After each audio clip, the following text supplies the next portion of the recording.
បាទជំរាបសួរពុកម៉ែបងប្អូនទាំងអស់គ្នានៅក្នុងសង្គម YouTube ថ្ងៃនេះខ្ញុំមានខ្លឹម workload ណាបាទនេះបាទមួយនេះđangប្រហោងក្នុងបាទខ្លឹម workload ដែលមួយនេះតាន់បាទណាបាទមួយនេះតាន់សុទ្ធស៊ីនតែម្ដងបាទសម្រាប់ចែកជាវដល់បងប្អូនស្រឡាញ់នៅប្រភេទខ្លឹម workload ដែលចាស់បុរាណយើងតែងតែជឿថាគ្មានវត្ថុណាដែលខ្លាំងបាទណាខាងស្វិតហើយនឹងខ្លាំងការពារណាហ្នឹងហើយដូចជាខ្លឹម workload ទេព្រោះខ្ញុំលើថាតាមតែចាស់តាមតែបាទគាត់ពោលតគ្នាអញ្ចឹងសព្វគុណនៃខ្លឹម workload ហ្នឹងបាទណាទោះបីឆ្លាក់មិនឆ្លាក់បាទណាឲ្យតែខ្លឹមសុតខ្លឹមស៊ីនគឺប្រកែណាបាទណាយកទៅខាងផ្នែកការពារអំពើអាបធ្មប់ឬគេហៅថាខាងស្វិតខាងស្បែកស្វិតអីចឹងទៅណាបាទប៉ុន្តែខ្ញុំបញ្ជាក់ខាងដើមថាវត្ថុស័ក្តិសិទ្ធិគ្រប់ដែលអ្នកមានគុណធម៌បាទណាមានសេចក្តីល្អបាទមានភាពស្មោះត្រង់តែបើមនុស្សនឹងមិនស្គាល់គ្រប់គុណគ្រូឧបជាយាចាមិនគ្រប់ម៉ែអ៊ំគ្រប់បងប្អូនបាទណាបាទបុគ្គលនោះក៏នឹងដល់នៅសេចក្តីវិនាសនៅថ្ងៃណាមួយណាបាទអញ្ចឹងខ្លឹម workload បាទណានេះក៏ខ្លឹម workload ដែរបាទមានអស់7ដុំបាទអាចឆ្លាក់បានទាំងអស់ណាអាចឆ្លាក់បានទាំងអស់តែតួអង្គក៏ឆ្លាក់បានដែរបាទណាទាំងប្រហោងតាន់ទាំងអស់ហើយមានជាគោមកពើតៃសាមួយគូផងដែរនេះខ្នាតធំមើលប៉ុណ្ណឹងដឹងហើយនេះមាន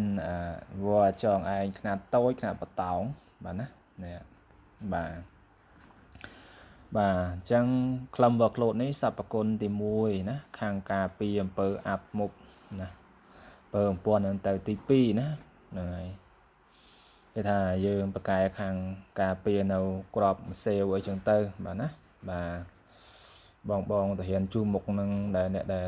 គាត់ដឹងពីសព្វគុណហ្នឹងគាត់ក៏ជាវយកទៅបាទគាត់ជាវទៅគ្រប់ថារសាមិនដឹងជាយ៉ាងណាយ៉ាងណីខ្ញុំក៏មិនដឹងដែរបាទណាបាទប៉ុន្តែគាត់ជាវយកទៅច្រើនបាទណាហ្នឹងហើយបានលឺមកហើយ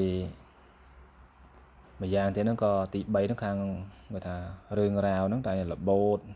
ហើយក្លូតទៅបាត់ទៅណារឿងតូចរឿងធំអីហ្នឹងទៅក៏វាជាថារសាត់ទៅបាទណា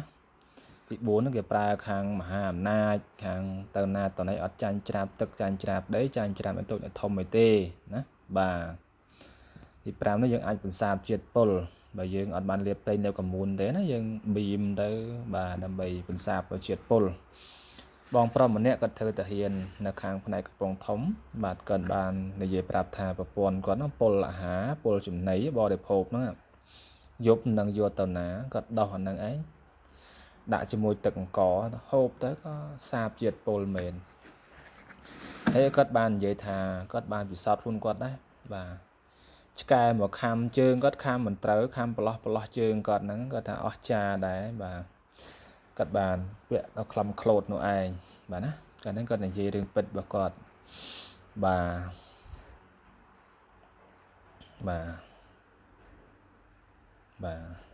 អញ្ចឹងថ្ងៃនេះខ្ញុំបង្ហោះចែកជាវណាបងប្អូនណាស្រឡាញ់នៅខ្លឹម workload អាចយកទៅឆ្លាក់អាចយកទៅដោះទៅជានាងពូននាងអីដាក់តាមខ្លួនបាទអាចចែកជាវបានតាមលេខ Telegram របស់ខ្ញុំ088 24 79 826បាទសូមគោរពណាសូមជម្រាបលាក៏សូមអរគុណបាទ